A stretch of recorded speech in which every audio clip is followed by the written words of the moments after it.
you doing? I'll tell you what you're doing. You're listening to the Elder Scrolls Lorecast. Either you are, or I'll be skipping rope with your entrails. Ta-ta.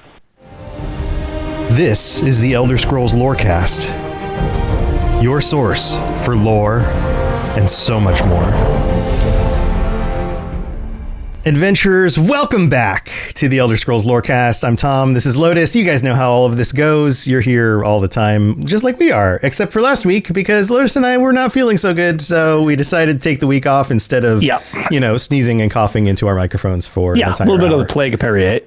Yeah, Periite decided to visit both of us, but we're doing better now, and this week we are talking about 5 of the 9, I'm going to call these lost gods, because we alluded to it before when we were talking about Athelia. She is one of the 9 Coruscation.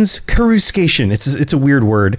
She's one of these, and there are others. There are 8 others. We're going to cover about the first 5 maybe in this episode. We'll see how far we get. And then we're going to cover Volume 1, Volume 2. We're going to try to do Volume 1 and then try to do Volume 2, because there's no way we can get through all of these in one episode. Right. And so you might be wondering, okay, what are these Coruscations? Okay, so I decided, I was like, that's a really interesting word. What does that actually mean? Turns out, Coruscation is a noun that means a sudden flash of light or a striking display of brilliance. For example, you might describe a painting as having coruscation if it has vibrant colors that seem to jump off the canvas.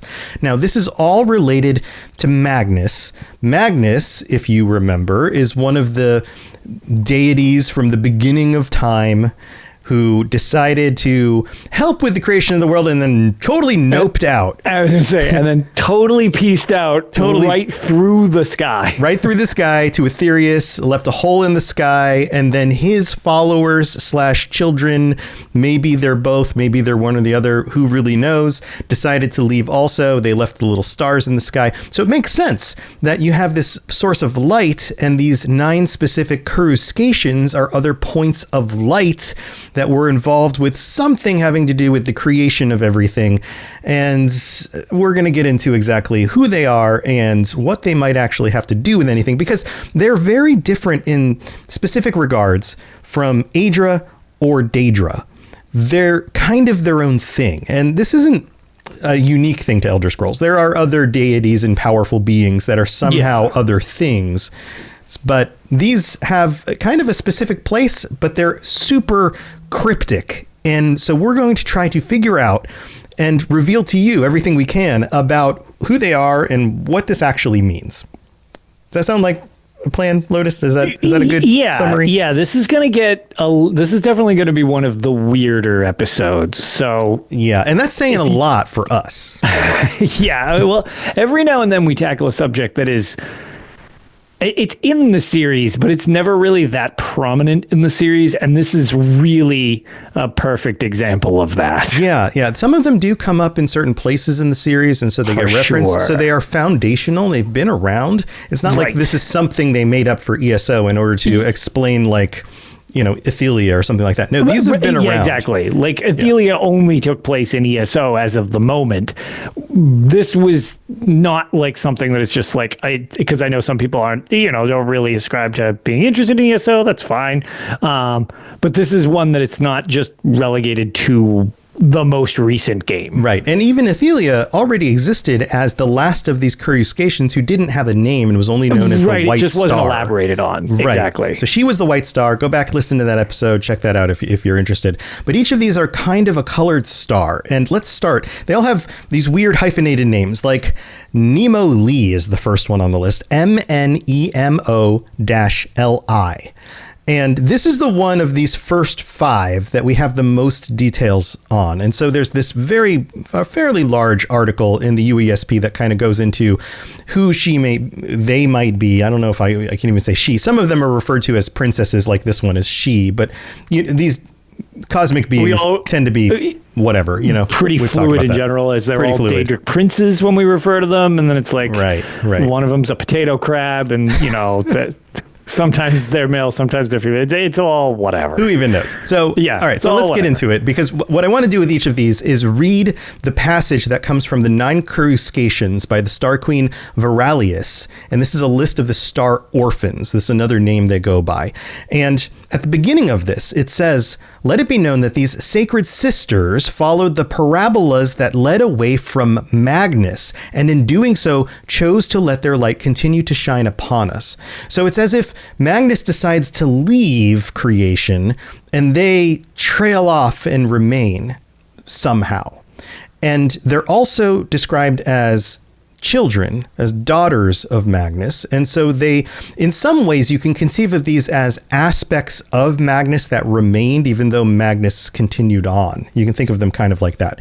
And this is all stuff that was not described somewhere else. These are a lot of theories that I've come up with in order to try to explain what you're about to hear. So here we go. Right. Yeah. So, and you might come up with different explanations. I'm obviously not the be all end all of lore and knowledge. And this is all very vague to begin with. So I'm going to give you my thoughts. And if you have other thoughts to add to this, we'd love for you to comment and let us know. Maybe we can discover together as much as possible. So let's start with Nemo Lee. And just like the one about Athelia, there's all these gaps in the text. So I'm going to say space or pause or something when we get to these gaps. So you can tell that there's words missing. And sometimes it might be one word. Sometimes it might be entire passages. We have no idea. So it says here, the blue star, the reclusive princess, gap, retroactively constructed by the, there's a space there, named her memory, appears when the dragon, space, untime, space, frozen moments of unfettered destiny, space, unbound time gives way, space, dragon break, space, as it was in the dawn, space, endless possibility, space, rewritten narratives, space, even the Elder Scrolls, space, always there is born a prisoner unbound, space, as is the will of the prime, space, there is no right lesson learned alone. Now, as I said before, this is very cryptic and there's lots of gaps in here, but I think we can kind of put something together. Lotus, do you have any kind of initial reactions to any of the things that were mentioned in this? It's pretty deep. Yeah, and vague. There's a lot to this, especially when it starts. I mean, again, a lot of this is separated in very, I don't want to say specific ways because it's actually not. It's kind of erratically separated at points. But if we're involving Dragon Breaks and Elder Scrolls theoretically as an actual involvement in this, this is a lot of metaphysical stuff. Yeah. A lot of these are, I think you're onto something there. A lot of these are very metaphysical. I think the blue star, Nemo Lee, represents the kind of the chaotic unboundness of the early universe, of the early mundus, I guess you could say.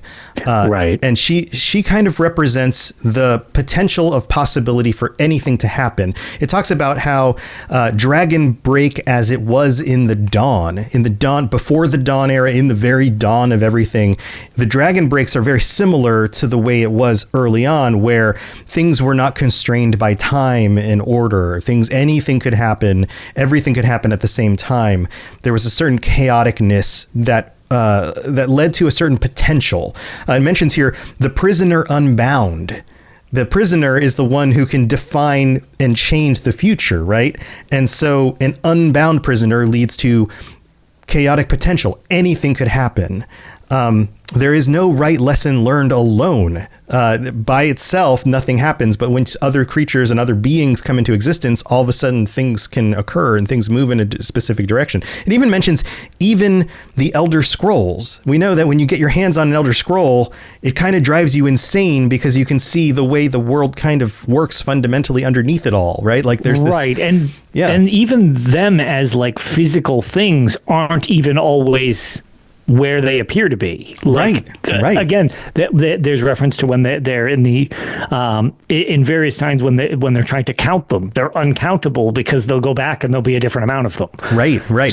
So it's like even then, I mean, it's a weird situation where like it's nothing is really concrete. And actually, I don't know if you're about to bring it up. Rob in chat brought up something, a very interesting use of the word parabola in relation to this, where, again, we're kind of like bending things in a way that it's like, okay, well, they're meeting up, but then it's like, it's a so much of like time in this is like more of a curve than a straight line. So it's kind of an interesting way of looking at that as well. Yeah. I also like, it says untime in here. It says frozen moments of unfettered destiny, like potential, unbound time gives away, dragon break. I think all of these are some sort of foundational piece of the nature of existence in some way.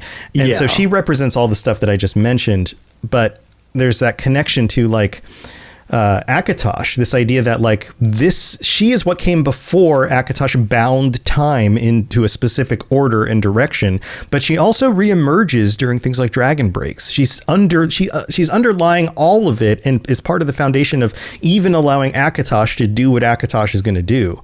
So, I know it's a weird concept, but it's almost like there's the restriction of a timeline, for lack of a better word, and she's it's outside that timeline, where sometimes you'll see it again. Like if the timeline breaks, then they reemerge. It's very weird. Yeah, and if the high elves, or at least some of the high elves, have their way, then we're going to get back to that version of reality. This is the end goal, right? This is the end goal: is to have the blue star reemerge as the only thing in some ways.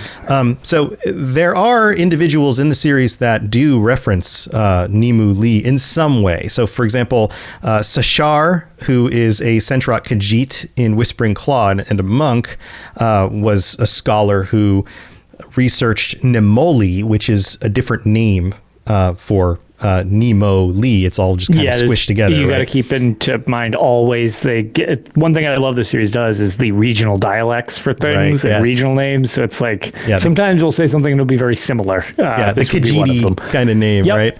And then this is interesting. Mankar Cameron in the Third Era, and there's rumors about an Oblivion remake coming out, so we might have to go revisit some of that stuff. Still waiting to see. Yeah, and if Lotus, if we do get an Oblivion remake, we're going to be doing a bunch of Oblivion lore for a while. Yeah, we're going to need to. Absolutely. Which would be great, because then we'll we wouldn't just have the Oblivion remake, we'll also have Sky Oblivion. So it'll just be an Elder Scrolls 4 overload. Yep. Smorgasbord. But here, let's talk about Mankar Cameron.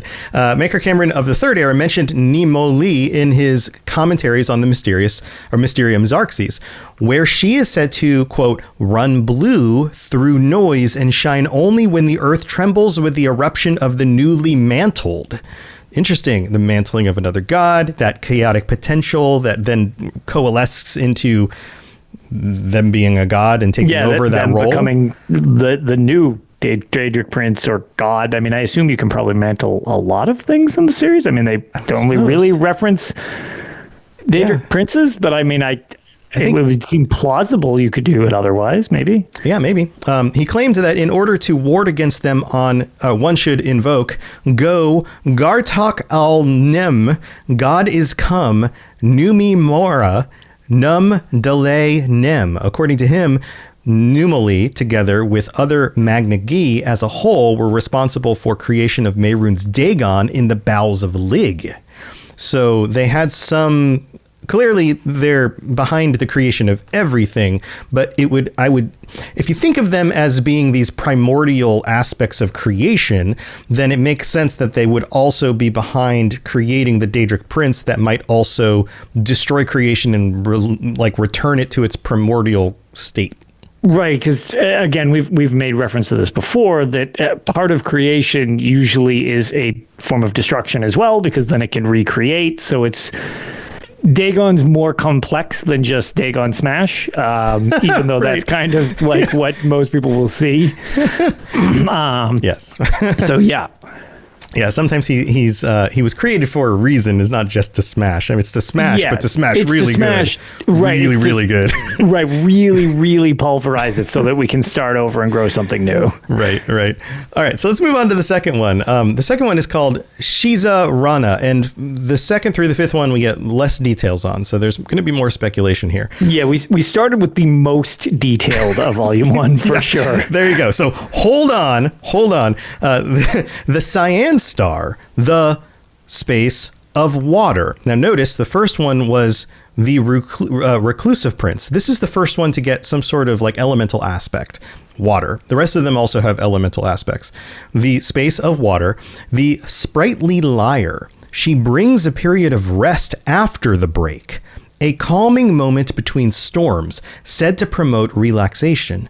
The daylight's vitality, space, erased, space, the shadow of space, teaching the youth the varied triumvirate roles to be retaken. Wisdom of space, how the story has unfolded before. There's a big gap here after that period. There at the cradle of devotion, creativity, space, as fuel, space, energy that uplifts. Even if she, space, peace and tranquility, space, without harmony and balance, space, until Azura opens the third eye, space, clarity, foresight, intuition, space, mystery, memory, and the unknown. What do you gather from this one, Lotus? Woof. Yeah, these are tough. These are tough. So, all right, there's a couple points that I can pick out from that, which I found interesting, and I'll go with that, and then you can go in your direction. Sure. Yeah. The couple notes that I found interesting about this one is one, when we were originally reading this, I actually did not know the definition of triumvirate. Mm-hmm. Yeah, triumvirate. That's an issue. That's definitely one of the points I want to talk about. Literally didn't know that before I read these prior to the show. And it's a reference to basically three men holding power. It's like a Greek definition. It's the Romans. There were times where in the Roman Empire, there were three emperors simultaneously. Right. And they would all control power. It's part of where like the founders of the United States got some of their ideas about like divided government. One person totally doing everything. Right. We have the three branches, blah, blah, blah, blah, blah. Right. Yeah, you get the idea. But the thing that I find interesting about that is that's not the only reference to three in this. We've got the third eye, which I just found an interesting connection because then we also have a very famous group of three in the series that is basically aspects of Daedric Princes with the Tribunal, which is a very interesting tie-in. I don't know if that, because again, if we're going down the line of like levels of power, they're living gods and they're representations of Daedric Princes. And it's like, okay, well, and then we have the Daedric Prince tie-in to like these ancient beings. Yeah. So we've got kind of a long-standing groups of three that I noticed from this one, which I found interesting. There's another three. Which three am I missing? The thief, the warrior. Oh yes, the constellation. Yeah, love it. Yeah. There you go. So there's another reference to it. So there's a lot of threes in this. And the other thing that I did find interesting when going through this was, let's see, where is the exact phrase? How the story unfolded before. So that seems like kind of almost like an innocuous, just whatever line. But having that tied into this, I don't know what you want to really refer to, this being that has a tie into water. And there's that kind of not at the forefront, but it's always kind of there where water and the concept of water as a whole holds memories in the series, and it holds like history. I found that very interesting that the being that is tied into water has this line about essentially remembering like stories and like history. Yeah. I found that an interesting thing. It's almost like, yep, it's still here. It's still kind of just in the background. Like, does water actually like maintain history and we just don't really interact with that a lot type of deal. So those were the two big pulls that I saw from this that I was like, oh, these are interesting. Yeah, I think you're onto some of the key points here. Water and the aspect of water having memory, also significant, symbolic of being wise, also being something that is not solid, not confined to its shape, able to bend and move around things. I think that connects to the sprightly lyre, able to bend and move around things, but doesn't really have its own form. It's always pretending to be a shape that it doesn't actually hold.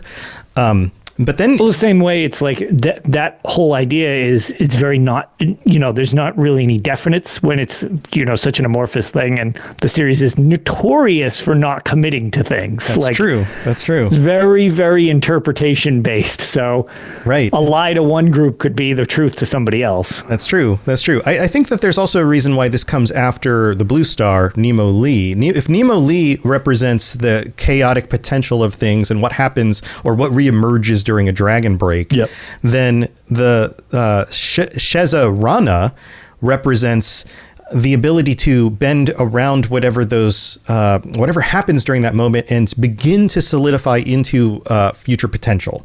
So sure. Calming moments between storms. If the dragon breaks are the storms, these are the moments between where things start to coalesce and take form again. Right. Because you've got all the chaotic creation going on, and then every now and then you actually get what we play in the games and stuff. Right. There's also where it talks about the various triumvirate roles to be retaken. And that, I think, is, so you talked about threes, but I think that is the thief, the mage, and the warrior. Those are if there's any sort of triumvirate role that the people or the beings of Tamriel take on, it's one of those three. Yep.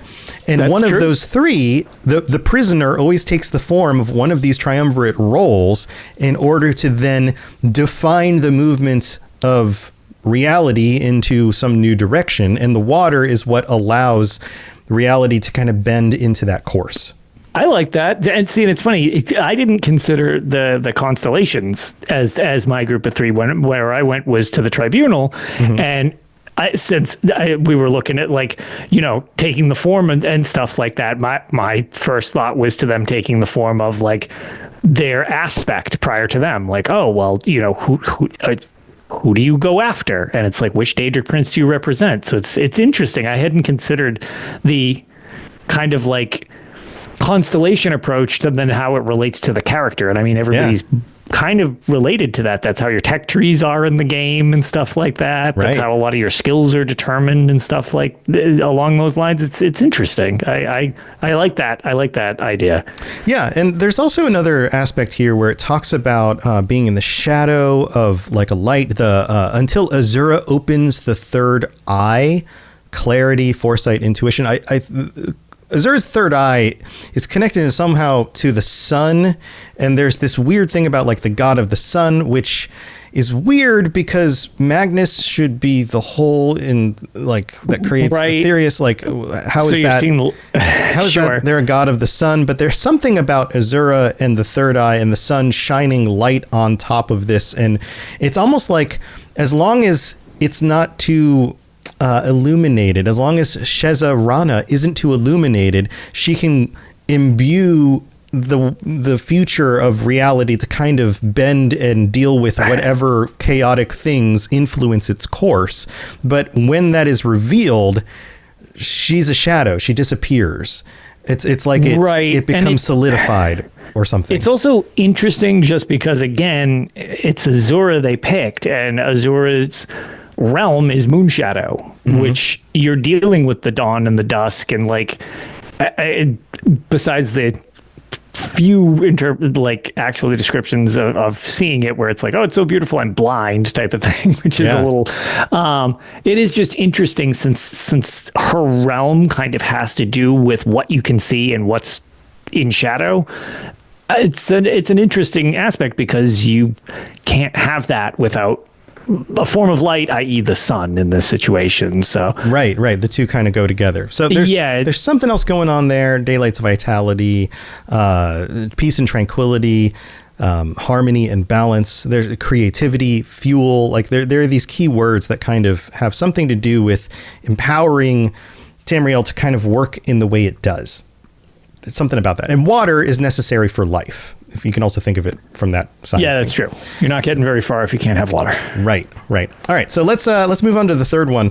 Londa Vera, the green star, the blank of Earth, I'll say space. I've been saying space. The space. Sure, space is fine. It's dot most of the time, but other times it's just like an extended amount of spaces. Right. The space of the starry heart. When Magnus drew up his plans, for all that would be space. He sought to create something he could finally space. A perfect being, born of light within love. He drew upon all of space. The beauty of Nier, the eyes of Azura, the smile of Mara, the body of Dibella, the wings of Kinnereth, the will of Boethia, the mystery of Vermina, the wisdom of Mephala, the determination of Namira, and from space, faded forge, Londa Vera emerged with a cry that echoed space endless ages. So divergent was her birth that she never truly formed, but the aspects of her being scattered across the Erebus and broke upon space. She is everywhere and nowhere, the feminine power of magic that allowed the Mundus to exist despite the impossibility of it all. This seems really cool. There's something like the references to all of these this Frankensteinian thing that Magnus was piecing together that then didn't fully get finished and then got dispersed across what I would assume is, reality itself. Right. It's just this like half-cooked idea that it's like, we gotta let it go, and then it's just kind of like, let's see what we get by throwing it out there. And that's might explain why we get some pretty diverse everything in this series. Yeah. So I have a theory about this one. I think I've got a sense of this. Magnus, maybe one of the reasons why Magnus was decided to leave, and I think we can define that this might be a thing, is that things didn't go to plan. This is an example, as they usually don't. And so he decided, like, okay, I'm out, left. And this is one of the things that remained, was this idea of the creation of something that would be born of light within love, something that would be perfect, a perfect being. And that perfect being didn't coalesce completely and then got dispersed into existence. And what it imbued existence with were these aspects that were inspired by all of these other powerful beings. So the reason why there is beauty in Nirn is because of this. The reason why there is a smile, joy. The reason why there is a little aspect of each of these beings kind of filtered into what we see in the series as like existence. Right. And also every creature, every mortal being has some aspects of these things. A body, a will. There's mystery, there's wisdom, there's determination. There are all these aspects in the creatures that exist because that's where this came from. They wouldn't have those aspects if they didn't come from somewhere. And so this became, in some ways, the same way that like the bones of reality were created physically from something that imbued the world with, dirt and air and water and things like that. Like they came from the earth bones or whatever else, right? In this sense, these aspects, these qualities, especially of these mortal beings, came from somewhere. They came from Londa Vera, who is the green star of the earth. These are aspects that the earth imbues the living things with. Right. That's, and that if you're going to make, for sure. And if you're going to make a tie to, because again, there are nonsensical amounts of parallels to real life from the series, as everybody well knows, in all sorts of different ways. So the fact that, we've got the green star of the Earth, which is interesting that they refer to it as Earth as like this concept, as opposed to Earth as a literal Earth planet. Yeah, like Earth as in like the ground, stuff of creation. I do find it funny like that's just like it's an interchangeable word, because to your point, people refer to dirt as Earth, right? But it's like it is interesting because it's like, well, hypothetically, I wouldn't think they would know what Earth is, but I think, like, you know what? Yeah, it's like it's Earth that, as in it's like that version of the word, not the planet version of the word. Yeah. Exactly. Right. But it's like, the point I was making is that this is very, very representative of what you would picture in a lot of cultures of real, everyday life as Mother Earth. It's like this. This is like your forest spirit, like type of deal. Yeah. It kind of like ties into that, and it makes sense in that realm because it's like, well, yeah, this is what creates, and this is what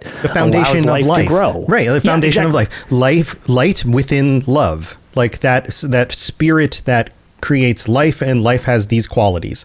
Life can be mysterious, life can be wise, life can have physical form like a body, it can have wings, it can have eyes, it can have smile, like it can have beauty, like these are all aspects of life. So Londavira is the primordial thing that imbued all of existence with those qualities. So there you go. I think that one's pretty straightforward. If you have a different perception on this, a different theory, then let us know, because none of this is hard and fast, because I haven't seen anywhere where this stuff is confirmed definitely. So all of it is like everything we have is right here. So it's all interpretation after that. All right. Number 4. I figured we'll just get through all 5 of these. We'll do the mid break. We'll do we'll thank the patrons and all that. And then we'll do the random page and we'll wrap it up. So we'll put that at the end. I've been putting that at the end of my other podcasts lately because it allows us to just kind of get through all the stuff without a break. Yeah, sure. So, all right, let's talk about number 4. Valia Shah, the Orange Star, the blank of fire, the burning bride, royalty among the scions of Magnus, the most loved of all wayward star orphans. Valia preached patience and compassion during the war of blank. Yet in the mean, she was tasked with the most difficult mission of all. Blank burst through the firmament, scattering magicka across the newborn realm.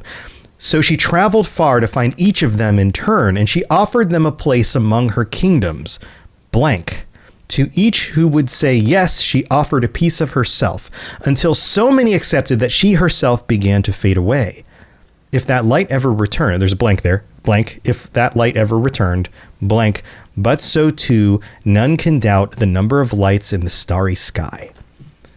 So we've got this like fire thing going on with her. Yeah. What is your like initial gut reaction to this? This one's a little interesting because I actually kind of struggled to like piece this together more than just like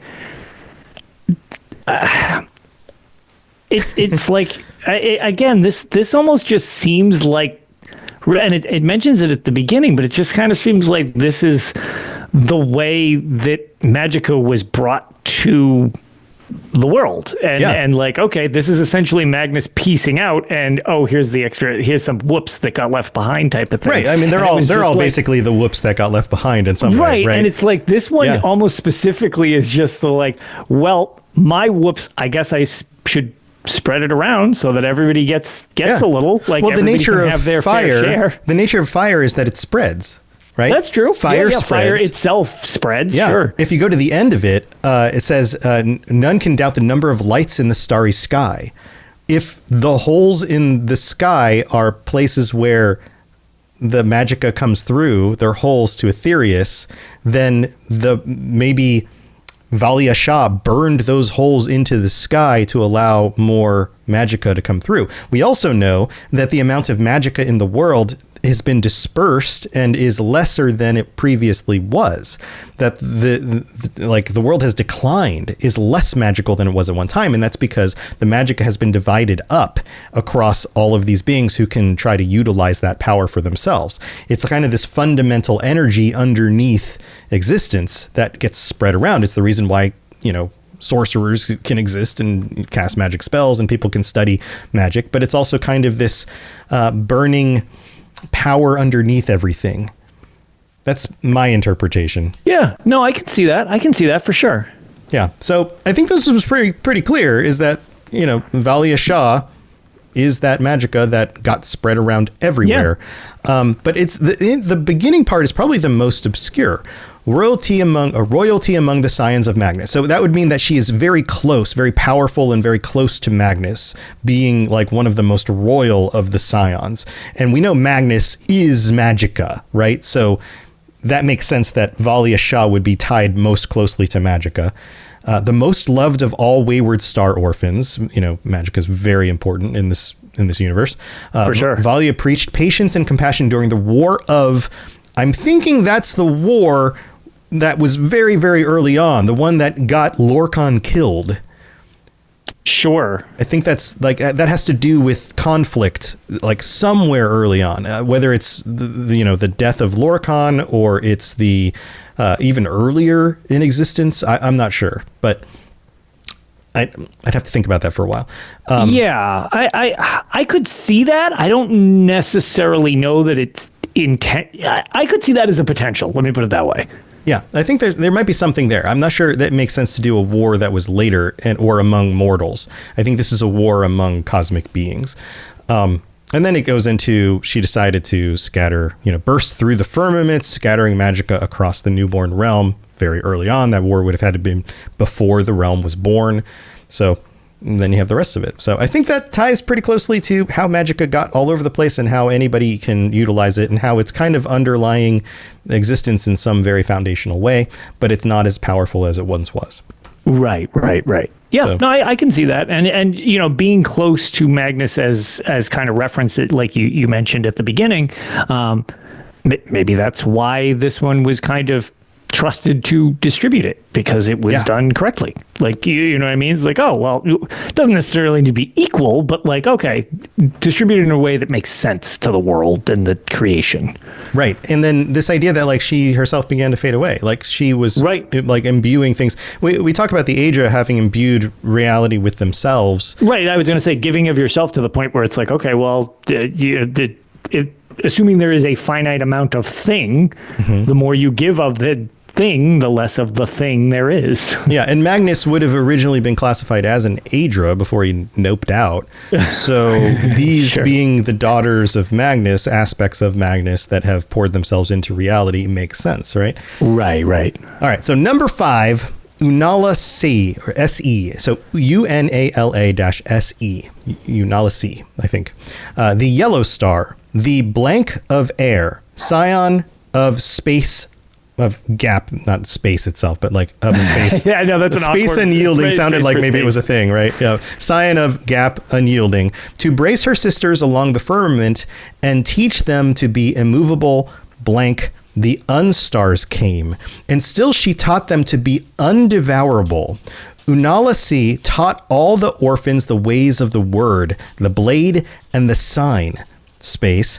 They watched as black bile swept across the land like a sickened sea, not yet knowing that their space, the tragic prince of Lig, space, and the darkness within him poured forth from the wound, taking a life of its own in the realm, space. The dark encircled even the Elden king of Grot, who seemed so steadfast, space, drank of the dark and became something more, space.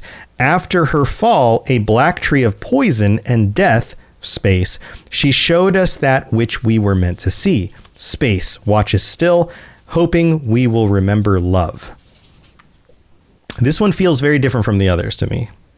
Yes, this just has a different feel to it altogether.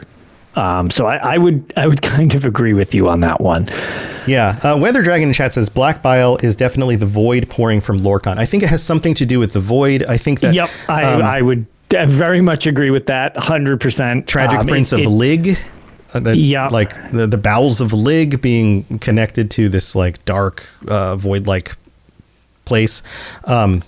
Then we have the Elden King of Grot. The Elden King of Grot is Ephrae.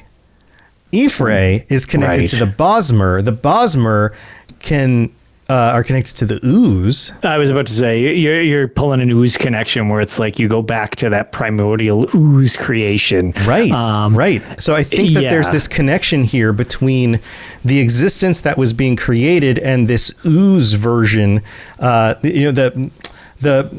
the word? The two aspects of reality coming from order and chaos, this Anu and Padme kind of thing, right? Yeah, you have the yin and the yang, and you've got like these two parts that make the whole, and you can't really fundamentally have an understanding of one without its opposite. Like right. Light doesn't hold meaning if you don't know what darkness is. Like exactly. Also, there's the beginning of this says to brace her sisters along the firmament and teach them to be immovable. Stars themselves, if they're holes in this gap, and these are all stars, then they're not really a thing. But she's teaching her sisters to be a thing, to be immovable. And then the unstars came. What unstars is one of those like Kirkbridean words that gets used every so often, right? What if unstars are planets?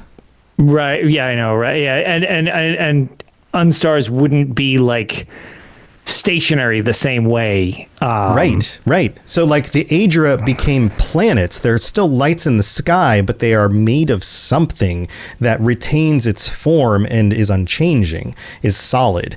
So she taught her sisters to be like these other Aedra. In fact, maybe the other Aedra are some of her sisters. Maybe there's some connection there because they are all in some ways Aedric.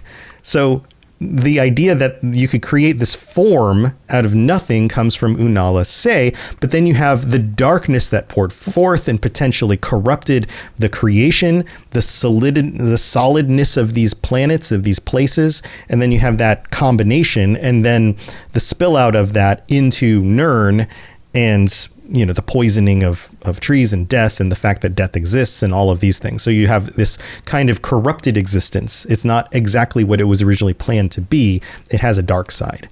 Sure. And it's the same way that like if we're, again, I just pull it back a little bit to the void idea where it's like the void spilling in type of thing.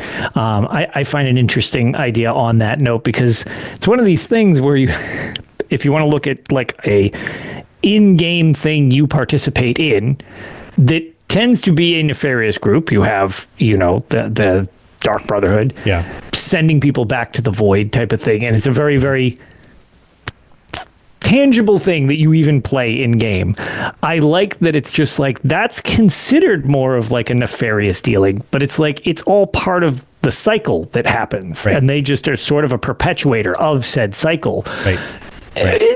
Yes, okay, they tend to make them a little blood crazed in game, and I think they're kind of ridiculous, but people love them. That's totally fine. But they are a piece of existence. They are a part of the way the world works. And it perpetuates the flow of life. Like that's like one of the things they do. So right. Yeah, and Weather Dragon says we know unstars glow like stars, but they do not emit virulence. This idea that like when you look in the night sky, like the brightest star in our sky is actually Venus. It's a planet. Right. Until we had, the tools to see these things up close, we just kind of assumed it was a star and it moved a little bit different from the rest of the stars. So that idea that like the unstars can still shine, but they don't emit, they reflect, like that kind of thing. Yeah, it's so, like we said, these ones are weird, and I'll be very curious if anybody would like to chime in with their thoughts on any of this. Yeah, these are the ones that I'm like, I really like hearing different interpretations of these, so don't hesitate to do so. Yeah, definitely. If you're watching the YouTube, comment on this, jump on it. Yeah, I was going to say, I've been enjoying chat, throwing out different ideas, some of which I did not even consider, some of which I'm like, somebody said something that I was thinking, so indication. Yeah. So we've got more to come to kind of tease it. On the next episode, we're going to talk about Zero Lig. Very interesting. Zero Lig. The word Lig is part of Zero Lig's name. Merid Nunda, also very interesting because Merid Nunda is Meridia, which really puts the Daedric princes kind of in a different perspective here. And then there's Iana Lore, and then of course the blank in her name. We don't know what Athelia's original name was, but it's probably something like Ithilia. Super lame Nimic, or a Nimic we literally can't pronounce, like Mehrunes Dagon. Like when they said that in Battlespire, I'm like, it's a good thing this is a dialogue choice because I could never say that many letters. Yeah, it's gonna be something weird. So we got those coming up. We've already talked about Athelia, but we'll talk about the other three in detail, and definitely let us know your volume 2. Yeah, that'll be volume 2. That was our conclusion of those are the ones from volume 1. 1. So Yeah, that's volume 1. All right. Well, we're going to take a quick break. We're going to be back to thank our patrons, and then we're going to have our random page. So don't go anywhere. This is Hamish Morak, Dragonborn, and you are educating yourself to the Elder Scrolls Lorecast. So if you like what we do and you want to get cool stuff, head over to patreon.com/Elder Scrolls Lorecast. I put up a bunch of new t-shirts recently, just last month, for patrons who are at the tier where you get t-shirts every 3 months. There's stickers of those same things at that tier. You can get ad-free episodes if you'd like to listen to us on the audio platforms or wherever. Also, you get ads on YouTube, so if you'd rather listen without ads, you can do that. And then also, I just want to let you know, I've been designing regular t-shirts, non-patron specific t-shirts. The t-shirts on Patreon you can't get anywhere else, but our merch store now has some new t-shirts like Visit Skyrim, Visit Morrowind. I was about to say, so as the not artistic one of the two of us, where I do not do the shirt designs, I really like those because you sent them to me before you put them live, and we're like, what do you think? And I was like, these are really funny. I like these. Yeah, so. I need to pull up an example for public people. Kudos, because I enjoyed these. Here, let me pull up an example. I'll just put it on the screen so people can see it. Oh, it's so tiny. I'm gonna have to make it bigger. And it's transparent because that's the transparency. Okay, so there you can see my face through it.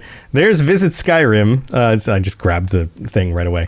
But there's a few different ones. I think the t-shirts look great. I'm gonna buy some for myself. Actually, I'm gonna order some from my own store. I know. Well, it's funny when you say that because it's like, well, I mean, we need to pay somebody to make them. So like, right. Well, I designed them. Yeah, but like they get printed. But you need to print them. Like we don't do a print press. Right. And so we do technically buy them. And to be honest, like the people who print and distribute them make the bulk of it. Like every shirt that gets sold, we get like $1 or something. Like right. I priced it as cheap as possible just so like people can buy them and try to at least not have to spend a lot of money. They're providing the materials and stuff. You're providing the design. So I'm spending almost as much as you guys are on t-shirts. So there you go. Anyway, patreon.com/Elder Scrolls Lorecast. We have to welcome our new patrons, Ira, Jack S, and Amanda H. Thank you for joining us. So glad that you are here. And have to shout out our Daedric tier patrons. Blinding Vision, Hercene, Kira C, Little Seizures, and Peter R. Thank you so much for your continued support. And to all 134 of our current active paid patrons, thank you so much. And there's more than just you, because there's a free tier. You can sign up for the free tier. You get notifications when things happen. And I'm thinking about doing some fun things for our free patrons that might be things that only our free patrons can actually get access to. So I'm brainstorming some stuff. So head over there if you want to just join for free and just be kind of part of the club. Also, if you want to help out in other ways, you can leave a 5-star review on Apple Podcasts. I can only see the reviews from the US because the app I was using that brought all the reviews from everywhere together no longer exists, and I haven't found a good replacement yet. But if you live somewhere else, it would still be very helpful. If you live in the US, I'll read it out on a future episode of the show. And you can also rate the show. You can comment on Spotify. You can give us 5 stars wherever. All of that stuff absolutely helps. So thank you to everybody for your support. We couldn't do this without you. And this is why we keep coming back, is because you guys are here. You make it worth it. So thank you. Yeah, I was going to say, just a shout out on that. We have almost 1,000 reviews on Spotify from what we can see in the US. So like, yeah, well, obviously we appreciate more stars because it lets us know you actually like what we do. But the fact that people take the time to actually even click that and just give us a rating is very nice. I like to just kind of mention that I do appreciate that when I see that you take the time out of your day to do that to help us out, regardless of what you think. I hopefully even if you hate us, just give us a 5-star review. Sure, whatever. I mean, I certainly appreciate the better reviews, but you got to be honest. So, be honest. Or but, or appreciate you taking the time to do so. Or if you hate our guts, just don't review. Yeah, sure, that'd be great. In that case, I'd rather you didn't. But you got to do what you got to do. Also, we currently have 315 ratings on the US part of the Apple Store with a 4.9 average, which is insane. That is so cool. Yeah, so thank you to I'm everybody. glad more of you like us than don't. Yeah, me too. All right, so I hit the random button on the UESP. This is a random page. This one's so oftentimes we get weird ones, like this is a shoe that's in the corner of this location. You know, like I hope this is the most mundane one to match the weird episode we just did. Actually, we did talk a lot about Magicka. I think this one makes a lot of sense to go with Magicka.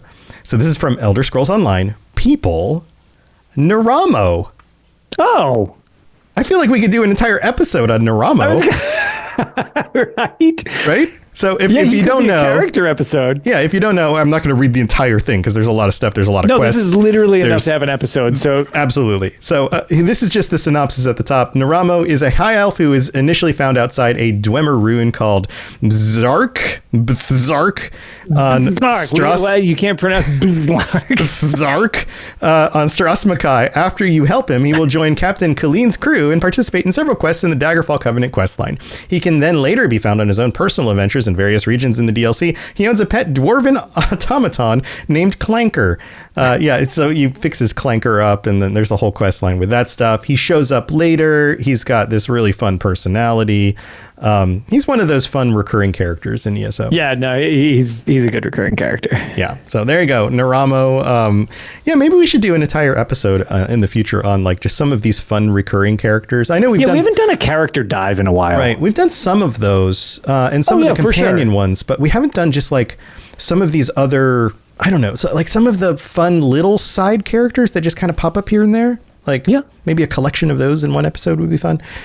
So that's coming in the future. We've got more Star Orphans to talk about next week. And then I think the week after that, we've got our patron chat. So that'll be on the 30th, the second to last day of the month this month. So if you'd like to join us for that, check out the Patreon. You can join us and we'll do that.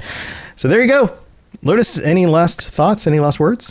No, not really. There's a new episode of Tales of Tamriel out. If you're interested in that, it's the other podcast I do with my co-host Arcaneer. But yeah, we kind of just dive into the update 45 that just got announced for Elder Scrolls Online, and that's really kind of all we covered that last episode because there was a lot of announcements to cover, so we didn't really go into too much else this last episode. A little more news oriented for that last show. Yeah. ESO's been already making announcements and putting things on the PTR about stuff that they had teased about earlier. Yeah, some of the things they're working on. Seemed like it was going to be a little farther down the line. Yeah, some of that stuff's already ready to go. Yep. So yeah, hopefully promising. Especially like the rework stuff they've been doing of some of those early smaller areas. They look great. Yep.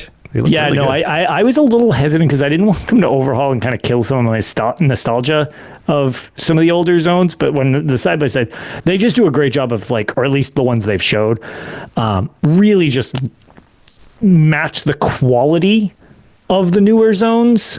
Because again, there's a 10-year gap in some situations, or 9-year gap, I guess, in some situations. It matches the quality, but keeps the feel of how they used to be, which I definitely liked, because that was the only thing I was a little curious about. Yeah, it's like all of a sudden they went from having everything was on medium setting to now you can go to ultra. Sure. Yeah, that's what it feels like. It feels like, I don't have to play on medium setting anymore. I can play on ultra. Yeah, for sure. Fun. So that's cool. I've got my stuff. I've got the Lord of the Rings Lorecast and the Fallout Lorecast. If you want to go check out those shows, if you're into that stuff, and you can, wherever you're listening or watching this, you can look up those because they exist other places as well. Dude,